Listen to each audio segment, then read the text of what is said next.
حالات بڑی تیزی سے کروٹ لے رہے ہیں اور آپ بھی محسوس کر رہے ہیں، ہم بھی محسوس کر رہے ہیں کہ ایک کوشش اس وقت پوری دنیا میں چل رہی ہے، اور وہ یہ ہے کہ محبت کا مرکز بدل دیا جائے۔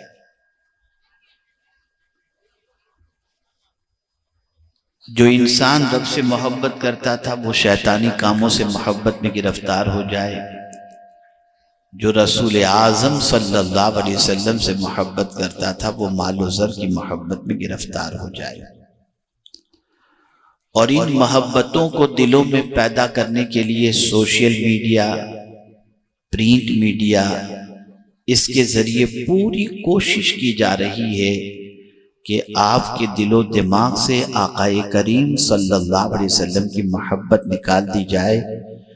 اور جب یہ محبت نکل جائے گی تو یہ انسان ایک بے جان لاشے کی طرح ہوگا،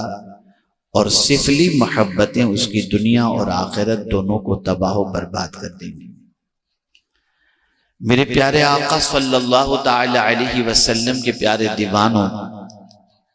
آقا کریم رؤوف الرحیم علیہ التحیۃ والتسلیم کی محبت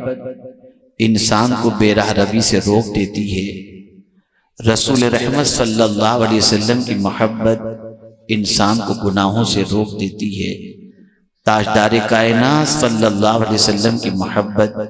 ماں باپ کا وفادار بنا دیتی ہے۔ آقا کریم صلی اللہ علیہ وسلم کی محبت اخوت کا درس دیتی ہے، اور رسول رحمت صلی اللہ علیہ وسلم کی محبت کی بنیادی پر زمین کے اوپر بھی سکون نصیب ہوتا ہے اور زمین کے اندر بھی سکون نصیب ہوتا ہے۔ آقا کریم صلی اللہ علیہ وسلم کی محبت میں اللہ نے بڑی طاقت رکھی ہے، اسی لیے شاعر مشرق نے کہا، قوت عشق سے ہر پست کو بالا کر دے، دہر میں اس میں محمد سے اجالا کر دے۔ عشق میں اللہ نے طاقت رکھی ہے۔ ایک بچی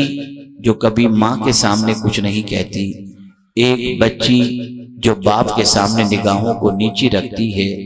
ایک بچی جو بھائی کے سامنے بغیر دوپٹے کے نہیں آتی، اگر وہ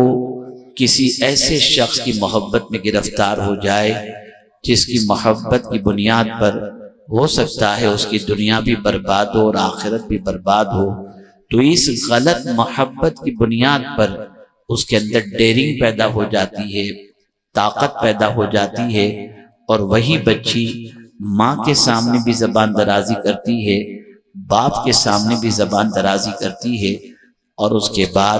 وہ گھر سے بھاگنے پر بھی تیار ہوتی ہے، ایمان چھوڑنے پر بھی تیار ہوتی ہے۔ تو جب آوارہ کی محبت اس کے دل کے اندر اس طرح سے قوت پیدا کر دیتی ہے، تو میں پوچھنا چاہتا ہوں، اگر سچی محبت مدینے کے تاجدار سے ہو جائے تو پھر کتنی محبت اس کے دل میں پیدا، کتنی طاقت اس کے اندر پیدا ہوگی۔ آپ اندازہ لگائیں، آج سب سے زیادہ جس چیز کی ضرورت ہے وہ آقا کریم صلی اللہ علیہ وسلم کی محبت کی ضرورت ہے۔ رسول گرامی وقار صلی اللہ علیہ وسلم کی محبت دنیا بھی سنوار دے گی اور آخرت بھی سنوار دے گی۔ تاریخ گواہ ہے، جب تک مسلمانوں کے دلوں میں محبت مصطفیٰ صلی اللہ علیہ وسلم کا چراغ روشن تھا، ان کے قدم نہیں بہکتے تھے، ان کی زندگی کے اندر کوئی ایسی کیفیت نہیں ہوتی تھی جس کی بنیاد پر ان کی آخرت برباد ہو جائے۔ لیکن جب سے شمع عشق مصطفیٰ صلی اللہ علیہ وسلم گل ہونا شروع ہوا، یہ قوم تباہ ہو گئی، یہ قوم برباد ہو گئی۔ میدان جنگ کا معاملہ ہو، میدان امن کا معاملہ ہو، گھروں کا معاملہ ہو، رشتہ داری کا معاملہ ہو، کہیں بھی آپ دیکھیں گے تو آپ کو یہ چیز نظر آئے گی، جب مصطفیٰ جان رحمت صلی اللہ علیہ وسلم کی محبت میں کوئی گرفتار ہوا، اس کی زندگی میں انقلاب پیدا ہو گیا۔ آئیے، چونکہ مردوں کے حوالے سے بہت ساری باتیں محب گرامی حضرت مولانا سید امین القادری صاحب نے پیش فرما دی، میں چاہوں گا ہماری وہ بچیاں جو علم کے حصول کے سلسلے میں کالج کی دہلیز پر پہنچتی ہیں اور پھر ان کی نگاہ بہکتی ہے اور اس کے بعد وہ کسی ایسے کے دامن سے وابستہ ہو جاتی ہیں جس کی بنیاد پر ان کی دنیا بھی برباد ہو جاتی ہے اور آخرت بھی برباد ہو جاتی ہے۔ سب کچھ لٹ جانے کے بعد انہیں محسوس ہوتا ہے کہ ہم برباد ہو گئے۔ آج میں انہی کو سمجھانا چاہوں گا کہ تم کس بنیاد پر کسی ایسے سے محبت کرتی ہو جس کی زندگی داغدار، جو مرنے کے بعد کام آنے والا نہیں، جس کی زندگی کو پڑھنے کے بعد تمہاری زندگی کے اندر کوئی سکون نہیں آ سکتا۔ لیکن اللہ اکبر، اگر خواتین کے سینے میں عشق مصطفیٰ پیدا ہو جائے تو یہی خواتین پھر ایسے بچوں کو جنم دیتی ہیں جو بچے آنکھوں کا تارا بن کر کے موجود ہوتا ہے۔ وہی خاتون جس کے سینے میں عشق مصطفیٰ صلی اللہ علیہ وسلم کا چراغ روشن ہو جائے، اس کا بچہ اس ماں کے لیے پیشانی پر کلنک نہیں بلکہ اس کی ماں کے لیے آنکھوں کا تارا بھی ہوتا ہے اور اس کی ماں کے لیے سر کا تاج بھی ہوتا ہے۔ پہلے کی ماؤں کا حال کیا تھا؟ انہوں نے پوری زندگی خرچ کی اپنے بچوں کو عاشق مصطفیٰ بنانے کے اندر، رسول رحمت صلی اللہ علیہ وسلم کا دیوانہ بنانے کے اندر، اور خود انہوں نے بھی محبت رسول صلی اللہ علیہ وسلم کا جام اس طریقے سے پیے رکھا تھا کہ ان کی ایک ایک دھڑکن آقا کریم صلی اللہ علیہ وسلم کی محبت کے اندر دھڑکتی ہوئی نظر آتی تھی۔ جانتے ہیں، اللہ اکبر، ایک صحابیہ حضرت سلمہ رضی اللہ تعالی عنہ رسول اعظم صلی اللہ علیہ وسلم سے بے پناہ محبت کرتی۔ آقا کریم صلی اللہ علیہ وسلم نے انہیں ایک ہار عطا فرمایا تھا، بلکہ ایک بار انہیں وہ ہار پہنا دیا تھا۔ تو حضرت سلمہ کہتی ہیں کہ جب تک میں زندہ رہی تب تک میرے گلے میں تو یہ ہار رہے گا، لیکن سنو، یہ مدینے کے تاجدار نے مجھے ہار پہنایا ہے، جب میں مر جاؤں تو یہ ہار بھی میرے ساتھ میرے کفن کے اندر رکھ دینا، میری قبر میں رکھ دینا۔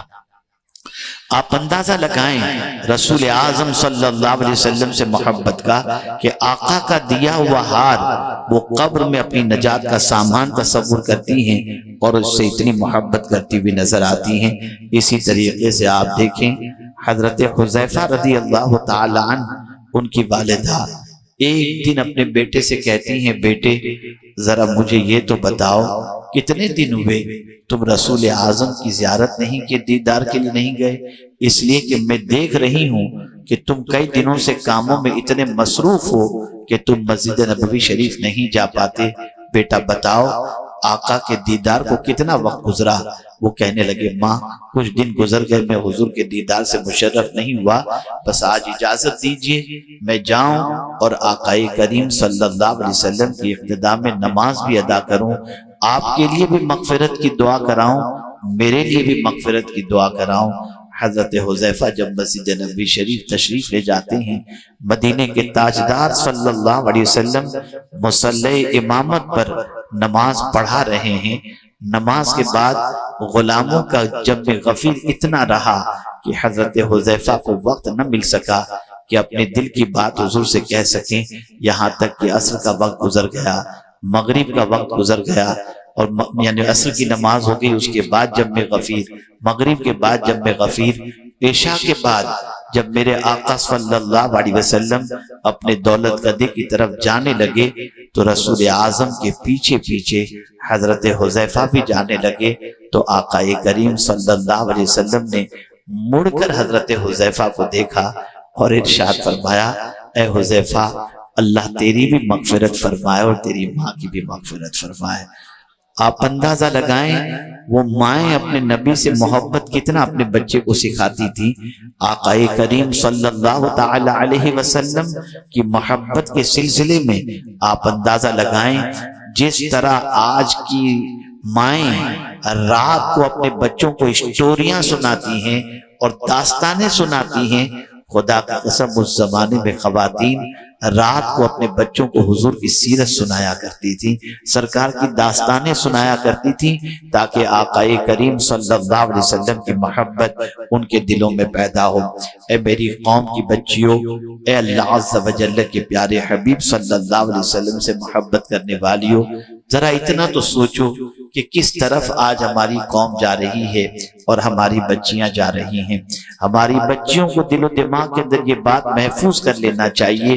کہ آپ اگر کسی ایسے کی محبت میں گرفتار ہو رہی ہیں جس کی محبت آپ کا ایمان بھی چھین لے، آپ کی آخرت بھی برباد کر لے، اور یہ چند لمحوں کی محبت آپ کی آخرت کو برباد کر دے، خدا کی قسم یہ محبت نہیں، یہ عذاب کو دعوت دینے کے مترادف ہے۔ میرے پیارے آقا صلی اللہ علیہ وسلم کے پیارے دیوانوں، آپ ذرا دیکھو، اور خواتین اسلام سے میں کہوں گا کہ اگر آج عورتوں کے قدم کے یعنی اگر کوئی عورت ماں بن جاتی ہے اور بیٹا اگر ماں کے قدموں کو چومتا ہے تو یہ بھی صدقہ ہے حضور صلی اللہ تعالی علیہ وسلم کا۔ اگر کوئی شوہر اپنی بیوی کے حقوق ادا کر رہا ہے تو یہ بھی صدقہ ہے پیغمبر رحمت صلی اللہ علیہ وسلم کا۔ بیٹے کی ولادت پر چہرہ اتارنے کی بجائے اللہ عز و جل کا شکر ادا کرتا ہے تو یہ بھی صدقہ ہے پیغمبر رحمت صلی اللہ علیہ وسلم کا۔ آپ ذرا دیکھیں عورت کو رسول اعظم صلی اللہ علیہ وسلم نے کتنا اونچا مقام عطا کیا۔ ایک عورت اگر ماں بن جاتی ہے تو جنت رسول اعظم نے اس کے قدموں کے نیچے رکھ دی۔ ایک عورت اگر بیوی ہے تو قرآن کے ذریعے حضور پیغام عطا فرما رہے ہیں کہ ان کے ساتھ اچھی طریقے سے پیش آیا کرو، وَعَاشِرُوهُنَّ بِالْمَعْرُوفِ هُنَّ لِبَاسٌ لَكُمْ وَأَنْتُمْ لِبَاسٌ لَهُنَّ۔ آپ اندازہ لگائیں ایک عورت اگر بیٹی ہے تو اس کی ولادت پر رسول اعظم صلی اللہ علیہ وسلم کیا فرماتے ہیں؟ آپ جانتے ہیں ایک صحابی بارگاہ رسول صلی اللہ علیہ وسلم میں حاضر آئے اور حاضر ہو کر عرض کرتے ہیں یا رسول اللہ صلی اللہ تعالی علیہ وسلم، میں نے ایک گھر دیکھا ہے جس گھر کی پوزیشن یہ ہے کہ اس کے گھر کی چھت سے لے کر کے آسمان تک نور کی ایک لکیر نظر آ رہی ہے، سرکار اس کی کیا وجہ ہوگی؟ میرے آقا ارشاد فرماتے ہیں وہاں اس کے گھر کسی بیٹی کا جنم ہوا ہوگا، آسمان سے فرشتے اس کے گھر پر سلامتی کو لے کر کے حاضر ہوئے ہیں۔ آپ اندازہ لگائیں اگر کوئی شخص اپنی ایک بیٹی کی پرورش اسلام کے اصول و ضوابط کے مطابق کرے، دو بیٹی کی پرورش اسلام کے اصول و ضوابط کے مطابق کرے، تین بیٹی کی پرورش اسلام کے اصول و ضوابط کے مطابق کرے، آقا کریم صلی اللہ علیہ وسلم فرماتے ہیں اللہ تعالیٰ ان بیٹیوں کو اپنے باپ کے لیے جہنم سے آڑ بنا دے گا اور وہ بیٹیاں اپنے باپ کو جہنم میں جانے سے بچا لیں گی۔ یہ بیٹیوں کو مرتبہ اللہ کے رسول صلی اللہ علیہ وسلم نے عطا فرمایا۔ آپ ذرا سوچیں وصال کے وقت پیغمبر رحمت صلی اللہ علیہ وسلم کی زبان اقدس پر کس کی فکر بول رہی تھی؟ رسول اعظم کی زبان پر عورتوں سے متعلق یہ ارشاد موجود تھا کہ یہ تمہارے ماتحت ہیں، ان کا خیال کرنا، ان کے ساتھ اچھا سلوک کرنا۔ وصال کے وقت بھی رسول اعظم یہ وصیت کرتے ہوئے جاتے ہیں۔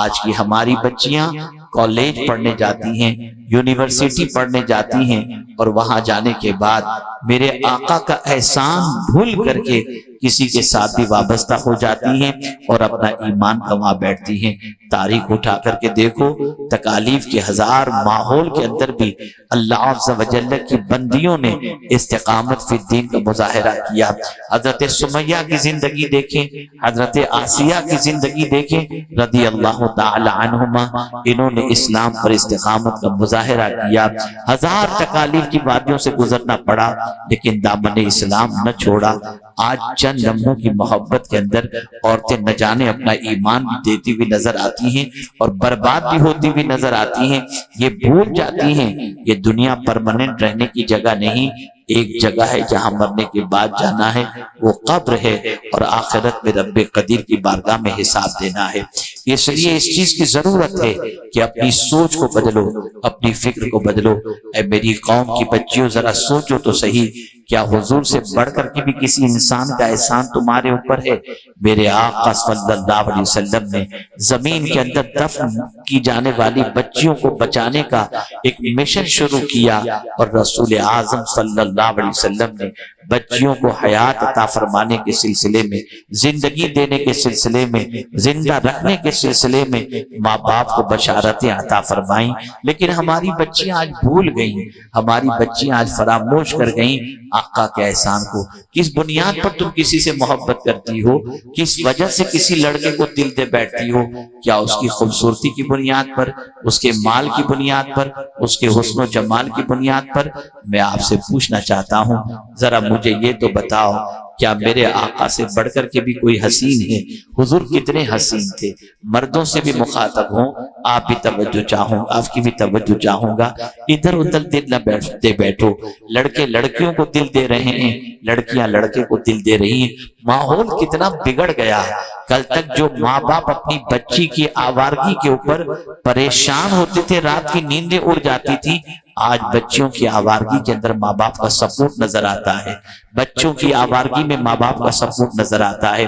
آئیے میں آپ کو سمجھاتا ہوا چلوں حضور کی محبت کیسی تھی۔ آج جو سب سے بڑی غلطی ہماری ہو رہی ہے وہ یہ ہے کہ ہم گھروں میں حضور صلی اللہ علیہ وسلم کی عظمت نہیں بتاتے، ہم گھروں کے اندر اپنے بچوں کے سامنے آقا کی سیرت پیش نہیں کرتے، آج ہم گھروں کے اندر رسول اعظم کا بچپنا پیش نہیں کرتے، آج ہم گھروں کے اندر رسول اعظم کے احسانات پیش نہیں کرتے۔ ورنہ میں آپ کو بتاؤں پہلے کیا وجہ تھی کہ آقا کریم صلی اللہ علیہ وسلم کی محبت میں ننھے ننھے بچے گرفتار رہتے تھے، اٹھتے تھے تو یا رسول اللہ کہتے ہوئے، سوتے تھے تو یا رسول اللہ کہتے ہوئے، دیدار مصطفیٰ صلی اللہ علیہ وسلم کے لیے بے چین رہا کرتے تھے۔ آج یہ پوزیشن کیوں نہیں ہے؟ اس کی سب سے بڑی وجہ یہ ہے کہ ہم نے حضور کی سیرت کا مطالعہ بند کر دیا۔ آئیے میں آپ کو بتاؤں سیدنا ابو ہریرہ رضی اللہ مولا تبارک و تعالی عنہ مدینے کی بارڈر پر بیٹھے رہتے، جب پتہ چلتا کہ کوئی قافلہ آنے والا ہے تو بارڈر پر جا کر کے بیٹھ جاتے، اور جب وہ قافلہ مدینے کی بارڈر پر پہنچتا، پڑاؤ ڈالتا فریش ہونے کے لیے، تو سیدنا ابو ہریرہ رضی اللہ تعالیٰ عنہ ان قافلے والوں سے پوچھتے تم میں کوئی ایسا بھی ہے جس نے میرے نبی کو دیکھا ہے؟ اور جب قافلے والے کہتے کہ نہیں ہم نے حضور کو نہیں دیکھا تو فرماتے تھے بیٹھ جاؤ، میں تمہیں بتاتا ہوں میرے حضور کیسے تھے۔ اور پھر حضور صلی اللہ علیہ وسلم کے رخ زیبا کا تذکرہ، آپ کی ابرو کا تذکرہ، آپ کی آنکھوں کا تذکرہ، آپ کے لبھائے مبارک کا تذکرہ، آپ کے دست کرم کا تذکرہ، اس طریقے سے آنے والوں کے سامنے حضرت ابو ہریرہ رضی اللہ تعالیٰ عنہ کرتے کہ مجمع والے قافلے والے چیخ اٹھتے اور کہتے کہ کاش ہماری آنکھوں نے اس رسول کی زیارت کر لی ہوتی۔ میں پوچھنا چاہتا ہوں کبھی اے خواتین اسلام رات کو اپنے بچوں کو بٹھا کر تم نے یہ کوشش کی کہ تم ان کو بتاؤ کہ میرے آقا کی نگاہوں کا عالم کیا تھا، میرے آقا کی زلفوں کا عالم کیا تھا؟ تم تو داستان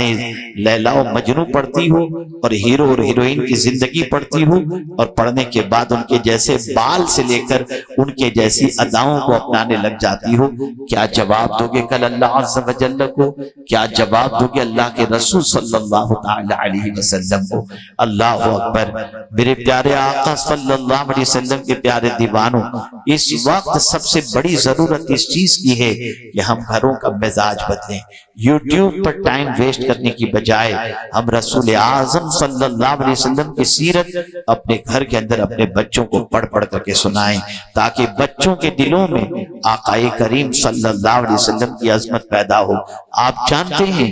مائیں اس طریقے سے حضور کی عظمتیں اپنے بچوں کے سینے میں بٹھاتی تھی کہ اللہ اکبر۔ ایک ماں نے اپنے بچے سے فرمایا بیٹے جب تکلیف ہو تو حضور کو پکارا کرو، اٹھتے بیٹھتے رسول اعظم کا نام لیا کرو۔ بچے نے ماں کی نصیحت کو سننے کے بعد